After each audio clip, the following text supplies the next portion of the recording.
Welcome back to Yu-Gi-Oh! History with Joe Giorlando. In today's video, I'm going to be playing against Sean Montague in the 2010 Nationals format.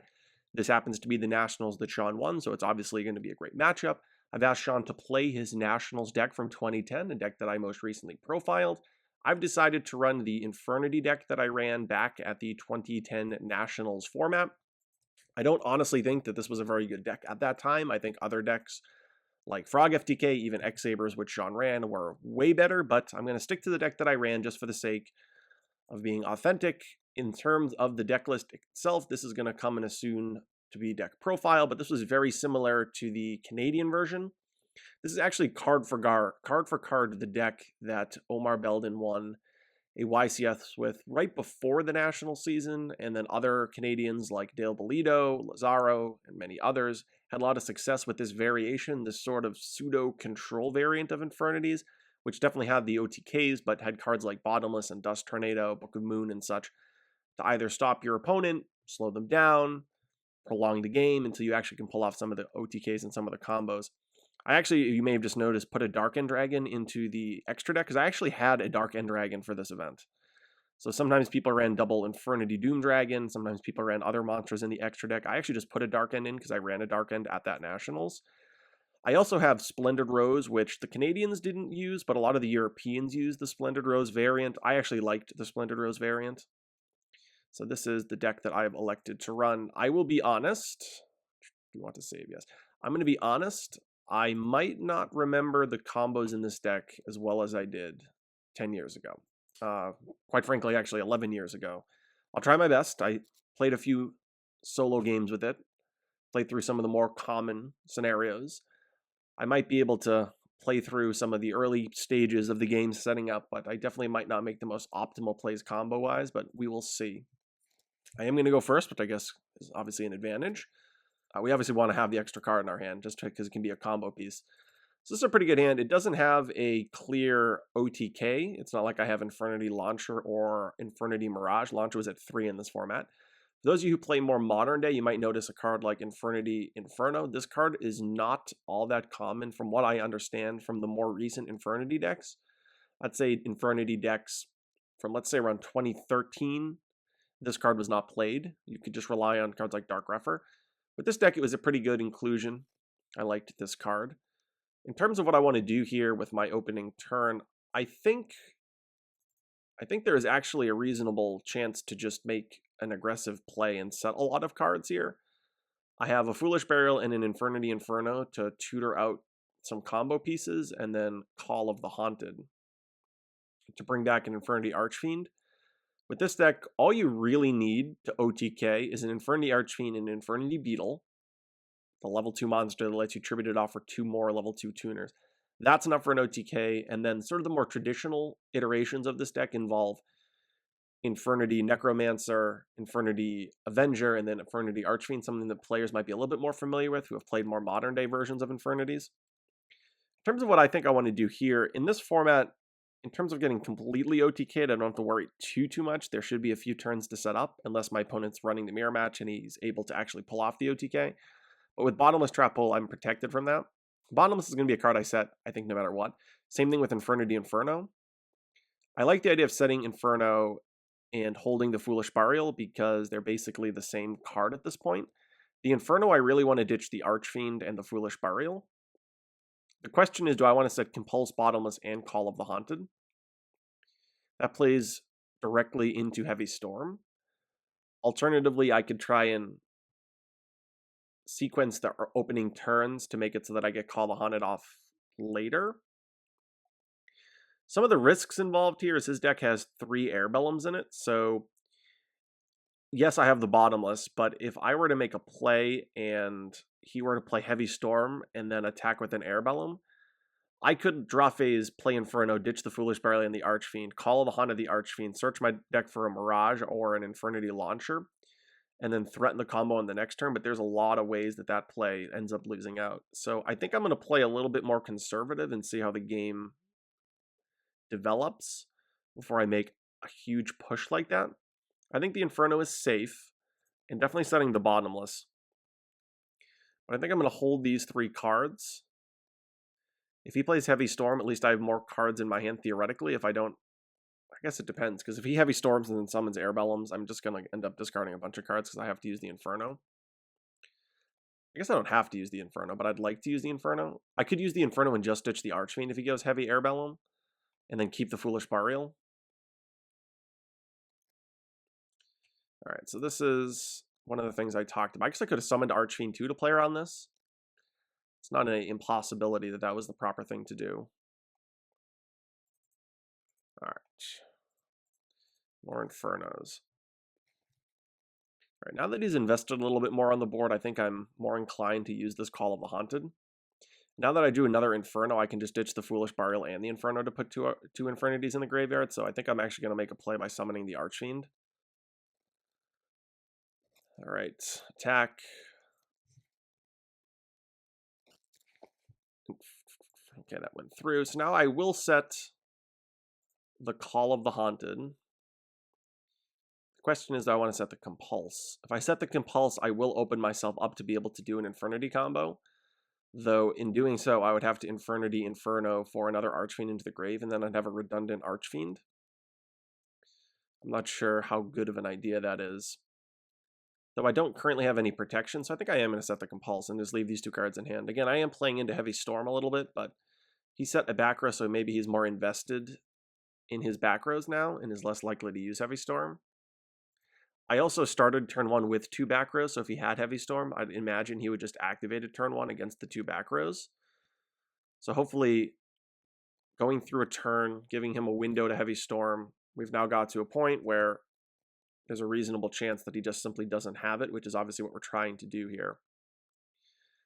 The Bogart Knight is fine. I'm not going to chain Compulse. All right, here I am going to chain Compulse. I have to do this because 2 reasons. One, he can summon High Unlight. And the second reason is he could summon Fultrell here. In terms of what I want to put back, I think it's better to put back Pashul, because if he has another X-Saber, he can threaten off of the Bogart Knight on the following turn. Pashul could just clog his hand with normal summons, like his hand could be Emmer's Blade, Pashul, Fultrell. And by doing it this way, so he's not attacking the Archfiend. Yeah, I guess there's no reason not to just go to my draw phase here. Alright, so that was a good draw. Now I have some good plays here. So his deck has a DD Crow in it. We are playing theoretically open deck list, at least in the sense that I asked him to run his Nationals deck, so I could go check that. But honestly, it was pretty common to just simply run DD Crows in the main deck during this format. It was good against Infernities. It was good in the mirror match against Fultrell and Gotham's Call. It was obviously really good against Frog FTK and Frog Monarch. So it wasn't uncommon. Honestly, it even had application against Gladiator Beasts, countering things like Darius. So the fact that he has a DD Crow in his hand isn't overwhelmingly uncommon, or the fact that he could have a DD Crow in his hand. I guess it doesn't matter if I play Inferno or just open up with Foolish Burial. They literally do the same thing. I guess I'll do the Inferno.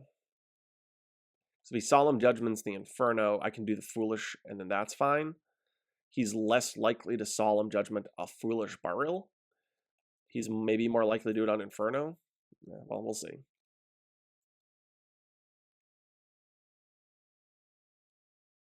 Okay, so this goes to the grave, this goes to the grave. So here, I think it's correct, potentially correct, to put the Beetle and the Avenger in the graveyard. If I put Beetle and Avenger in the graveyard and summon Necromancer, that threatens the revival of a tuner and then a Synchro monster. One of the reasons why I wouldn't do that, though, is if his back row is Book of Moon, he can Book of Moon the tuner, and then I can't Synchro, and I would have to crash the Archfiend, and I wouldn't OTK this turn. So because I have the Call of the Haunted set, I actually think I'm going to send an Archfiend to the graveyard, and then I think I'm going to send a tuner to the graveyard. I think with what I currently have, just going into Beetle is probably fine. I guess I have to worry about Gores. Gores was a thing this format, so I do have to worry about how to play around Gores. Not sure I'm going to remember how to do that perfectly with this. Let's see. If he has Gores, what I'm thinking here is if I put the Beetle, I would be able to Mistworm these two back rows, or the back row and his monster, rather. Probably just the back row, honestly. I'd leave the monster. As I alluded to last turn, Bogart Knight threatens putting 2 monsters on the board. Ways I can play around... Gore is involved. Splendid Rose. No, Splendid Rose, it doesn't do it. It's Infernity, Doom Dragon, and Dark End Dragon, and then theoretically Goyo Guardian. These are the 3 main ways of doing it. And then very, very rarely Armory Arm. So I think the second one that I'm going to send is going to be one of the tuners. I think Infernity Beetle is the most straightforward one. Yeah, I think depending on what he has, that's the one that I want to. Now, granted, I guess what I just did plays around DD Crow too, because if he chains Crow, I'll be able to chain Call the Haunted on the Beetle. All right, so there's the Book of Moon on this. Yeah. Yep, so it was Book of Moon. All right, I guess that was a possibility too. The question here is, do I Call of the Haunted the Archfiend? I think so. I already normal summoned, so I can't do anything too crazy from here. What I could do is I could Call of the Haunted the Archfiend, and then that would let me search Infernity Launcher, and then I could play the Launcher and get a Beetle. Tribute it off for 2 Beetles, and then I would have 2 level 6 monsters with a set Necromancer. That's one option. I think that's probably the best option because I don't want him just to summon Peshul, summon Faltrells, and all of that. So I definitely do think I need to make a play that clears this Bogart Knight and hope that he has a hand of primarily just monsters. I did normal summon this Necromancer, so I can't just search Mirage. That doesn't do anything. I could search barriers and whatnot, but it doesn't do anything. I think I just have to search the Launcher, because you can Launcher for just 1 monster, because it's up to 2, and bring out the Beetle. And then I can Beetle off for 2 more Beetles. So Beetle and another Beetle. And at least I'm going to threaten him with the Necromancer face down. It's not like this format has Dark Hole. He would need to have another Bogart Knight and the ability to clear these. And he only said Book of Moon last turn, so he said Book of Moon against me having 3 back rows. I should note that also, so it's pretty likely that he actually just has monsters in his hand. The question here is, what do I want to go into? So one of the options is to go Archfiend and Beetle into Splendid Rose. Splendid Rose, again, like I alluded to, is sort of the European variant of the extra deck, and I think it was actually the correct one. Once per turn, you can banish a plant from your graveyard, which would be another Splendid Rose that you put in there through your combos. Then you target a face-up monster your opponent controls and half its attack. Useful. During the battle phase, if it attacks, you can banish a plant so it can attack a second time with half the attack, which means directly, if your opponent has no board, it's a 3,300 direct attack with a level 6 Synchro, which is the maximum amount. And the way you get that second plant in the graveyard is you go level 2 plus level 4 into a Splendid Rose, and then I could summon a second Splendid Rose later on. Like, for example, I could use the Beetle and then that level 6, because I can go into a level 8 right now. And in doing so, I would put a level 6 in the graveyard. A lot of the Americans or the Canadians ran Gaia, just sort of a generic, no-effect level 6 monster. And when they would do this, they would go into the level 6 Synchro here, but it wouldn't really add anything to the game state. Now, in the future, if I wanted to make that play, the second Splendid Rose actually has a reasonable effect. With that being said, I don't know if I actually want to go into the Splendid Rose or even the Goyo. Some of the cards I'm thinking about are... I'm thinking about taking this with Goyo Guardian. The reason I wouldn't do that, though, is with 1,000 defense. That on my board is not great because he can attack it with Full Helm Knight. Like, he could summon Ember's Blade, Crash, get Full Helm Knight, attack. The Full Helm Knight can attack over the 1,000 defense Bogart, revive his Ember's Blade. Next thing you know, he's full comboing. That's one of the ways he can turn 1 monster into 2 and make his Faltrells in hand live. So I definitely don't want to do that, and I definitely need to go into a level 8 or not level 6 no matter what. And I don't think the, the Goyo Guardian play is any good. The next question is, do I want to go into a level 8 Synchro? Which level 8 Synchros are any good here? There's Infernity Doom Dragon, which doesn't really do a whole lot, just destroys an opponent's monster, inflicts damage equal to that monster's, half of that monster's attack, which is okay. Dark End Dragon, which doesn't really do a whole lot. I guess one of the benefits of summoning Dark-End Dragon is on the following turn, I could do it on a Peshul that's face down. Though I can threaten that off of this Necromancer anyway, but I wouldn't have to flip my monster. So if I go into Dark-End Dragon, I do have an out to that. That might actually be somewhat reasonable. I could also go into Bryanak and then just attack with the Bryanak and leave the Bryanak on the board, which is pretty threatening. The fear there is that if he has Mind Control or Brain Control, which were both in this format, if I remember this format correctly. Yeah, Brain Control and Mind Control. Yeah, all right. So we're going to do it like this. These two go into Splendid Rose.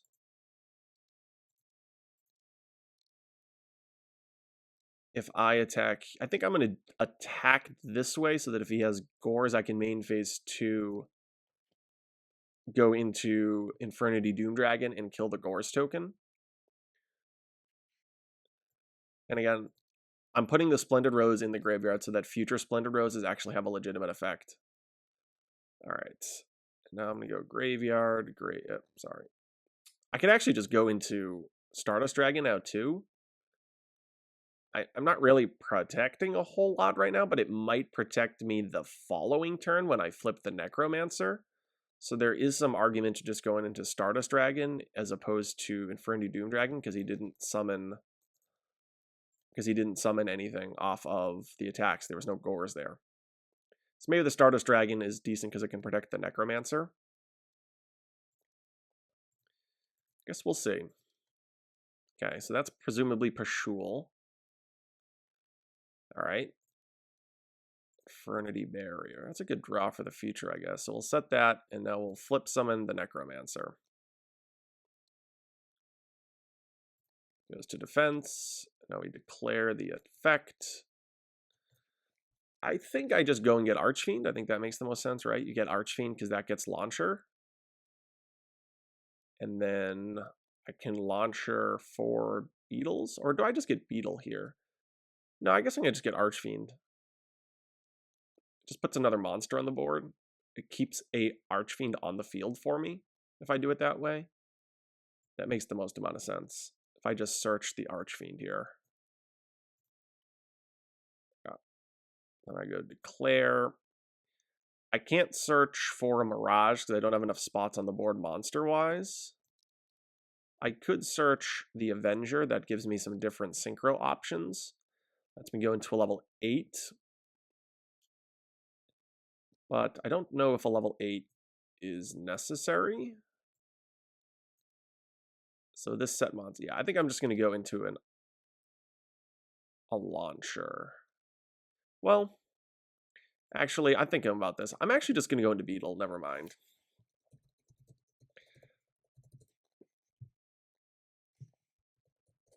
Okay, so I actually have to think about this. The reason here that I'm having second thoughts is if I go into Mistworm and he Solemn Judgments and I just have Stardust Dragon, it's actually not a great position. If I actually do the play here, yeah, we're going to get Archfiend because now when I go into a Synchro, yes, it removes a Infernity Launcher from my deck, which is a good draw if the game continues, but it also keeps an Archfiend on the field. So what I'm going to do now off this Archfiend is I'm going to search the Launcher. That goes to hand. And now I am just going to Launcher for a single Beetle here. Because in doing so, if this gets hit by Solemn Judgment, I can bare minimum have a Infernity Barrier with Archfiend. This technically has a... Okay, he concedes. I was going to say that this play that I just did kind of does lose out to Gores if he drew it, but he would have to have drawn it, and he would have to do it after I attacked with the Archfiend. I guess it's still not that great with the token and everything, with the Gores itself. So maybe that left me a little vulnerable there, but I think it would have just played Gores the previous turn. Either way, it ended up working out, which is exciting. In terms of the side deck, I'm going to put in a Book of Moon. I think that's a pretty generic card. I put in Mind Crush. That seems like a decent card. Let's see. Heroes Rule 2. Negate the effect monster that targets a card in the graveyard. So yeah, these were good against Faltrell and DD Crow and Gotham's Emergency Call. What I'm going to do is side out some of the Dust Shoot might not be great. No, Dust Shoot actually is good. Definitely Infernos and Barriers. We're going to kind of swap some of those out.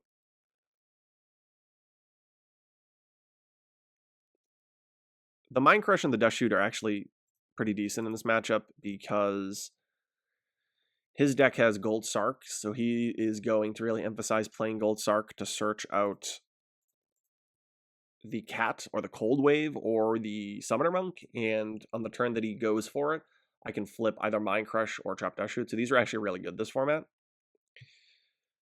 Let's see here. I'm trying to avoid looking at Sean's side deck, although I think I remember a good amount of it. He's going to have Cyber Dragons, the second Thunder King, Saber Slashes, a bunch of random traps, particularly ones that were good against Herald. I don't think I need the Cyber Dragons. The Raikos are pretty decent.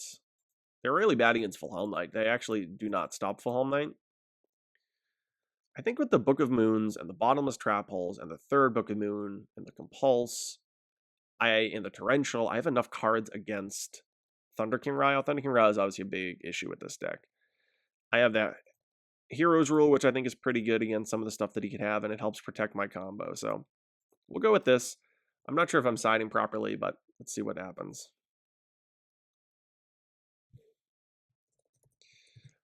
Let's see, this hand looks mediocre, nothing too incredible. Well, I do not remember if Infernity Avenger is a warrior. I feel like it looks like a warrior. No, it has to be a fiend. They have to all be fiends. I'm trying to think if there's a target for this. Ah, Consecrated Light. Yes, neither player can normal or special summon dark monsters or declare an attack with a dark monster. That's obviously pretty good. I can set them, but that's about it. I basically need to get this Torrential Tribute off now,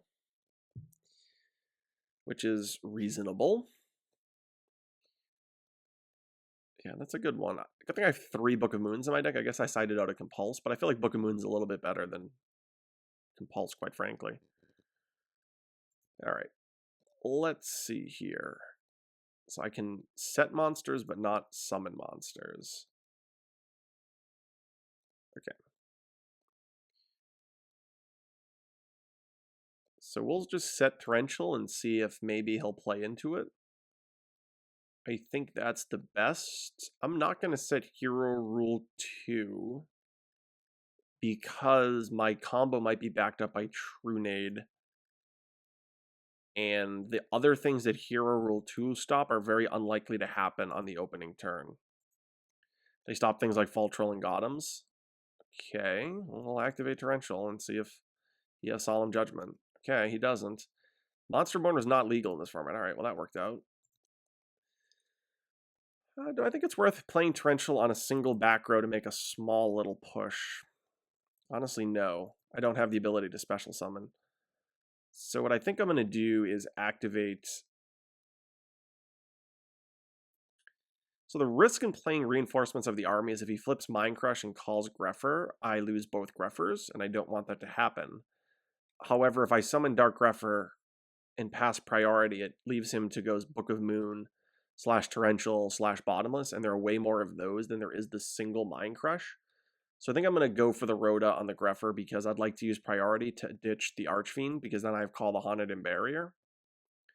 I am just going to double check. These are all Fiends, right? Not a warrior? Okay. Alright.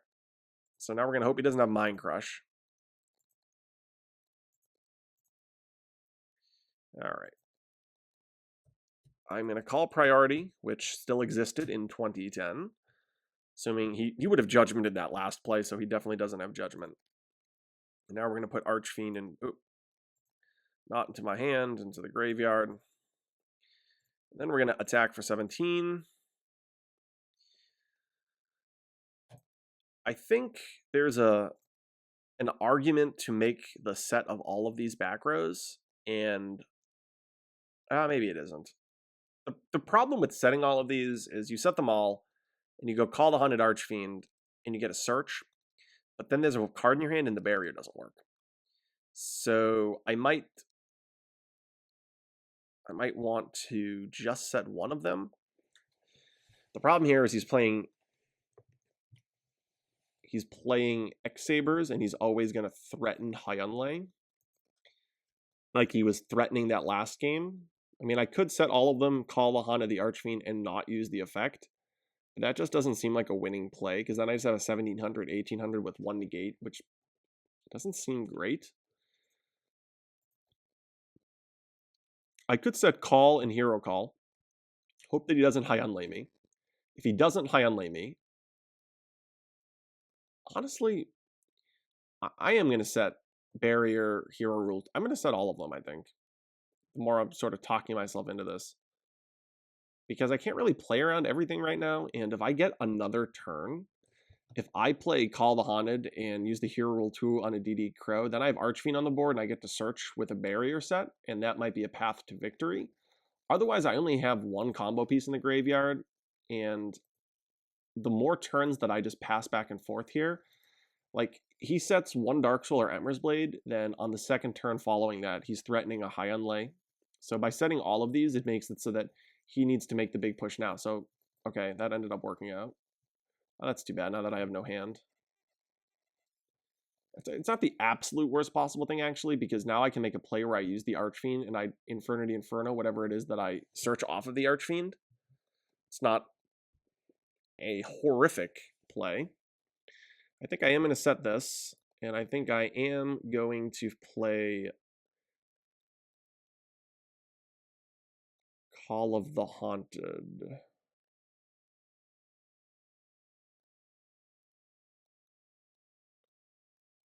Do I attack first, or do I play Call of the Haunted first? I don't think it really matters.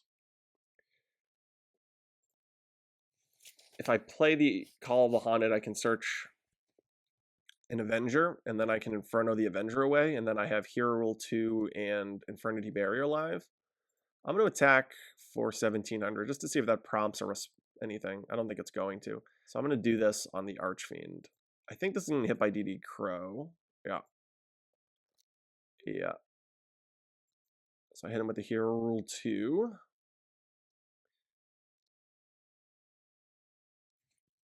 And I will search. I will search here. Now I have the option of searching just another Infernity Barrier. Go search the second barrier. Do I have any monster attack protection? Not really. No. What I could do actually is Trunade the Call of the Haunted back, and that would send the Archfiend to the graveyard, which is actually kind of an interesting option. Yeah, let's look at all the options. I can set Necromancer, which I think is a good play. I can set Infernity Launch, which I still think is a pretty reasonable play. I could search a tuner and then have it so that I Infernity Inferno. One of the reasons you'd consider doing that is if you Trunade and put the Call of the Haunted back to hand, the Infernity Archfiend goes to the graveyard, you flip the Call of the Haunted on the Archfiend. The thing that you search, you could ditch, but then you would basically just be ditching two tuners, and I'd be cut off from combo pieces. Yeah, I think I'm talking myself into just searching this Infernity Necromancer. I am going to still attack. I know I have this in hand, and now the barrier's dead, but if this was MST, I think you would have activated it, so I'm not overwhelmingly concerned of MST plus. Okay. Okay. So now there's an interesting question here. Do I flip this Trunade to put this Call the Haunted back in my hand? The answer to that might be yes, because now I do not have the ability to Infernity Barrier anything that my opponent does. And if I at least have this Call the Haunted in my hand, I have, or at least in my hand, and then I set it, I'll at least have a couple ways of comboing. So I think what I'm actually going to do here is flip this Trunade to add the Call the Haunted back to my hand. That way I can set the Call of the Haunted and the Infernity Inferno. And I can protect this barrier, because if he makes a high unlay play, at least I can follow it up with Necromancer plus Infernity Barrier, and I think that's a pretty reasonable combo. And just let these two sort of linger here. So I'm going to keep these in my hand. And if I draw another monster, at least theoretically, I can Infernity Inferno it away. So I'm still threatening the combo with this Necromancer. And again, he hasn't been setting more back rows, and I had a lot of back rows set. So if he has a bunch of protection, I think he would have set it to counteract what I was doing. The fact that it was just a Book of Moon, I think, is pretty good for me. Yep, that's fine. Is this the brain control? Nope. Okay, he's going to attack. Huh. Okay, he knows I have call. I'm really curious. He probably has DD Crow. Huh. Interesting. So he summons air. So it looks like he had multiple air bellums and now has decided to go 2 back rows. Well, I'll draw. Okay. Well, I guess I could just use Greffer. Yeah, that's actually just way better. And just leave this set. Yeah. Yeah, there's no reason in using that. Yeah, okay. I'm just going to use this effect.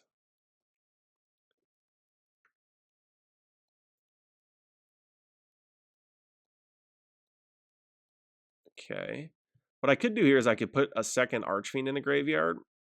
Do I have, wait, is this the game I have 2 Archfiends? That was the last game. So if I put a second Archfiend in the graveyard, I don't really care if he uses DD Crow. So for example, I can put this into the grave. And now I can go set summon. And now I threaten 2. So for example, the other way I would have to call the Haunted, the Archfiend, as a chain link to the DD Crow. Now that doesn't matter because I can just use the effect. So I'm going to declare the effect.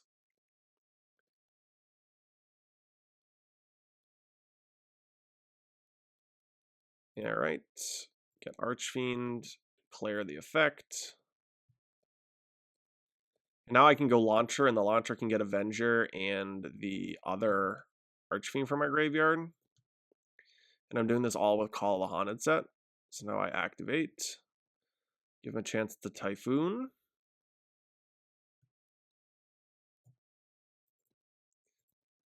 And I'll go and get Archfiend and Avenger. I will declare the effect of this Archfiend.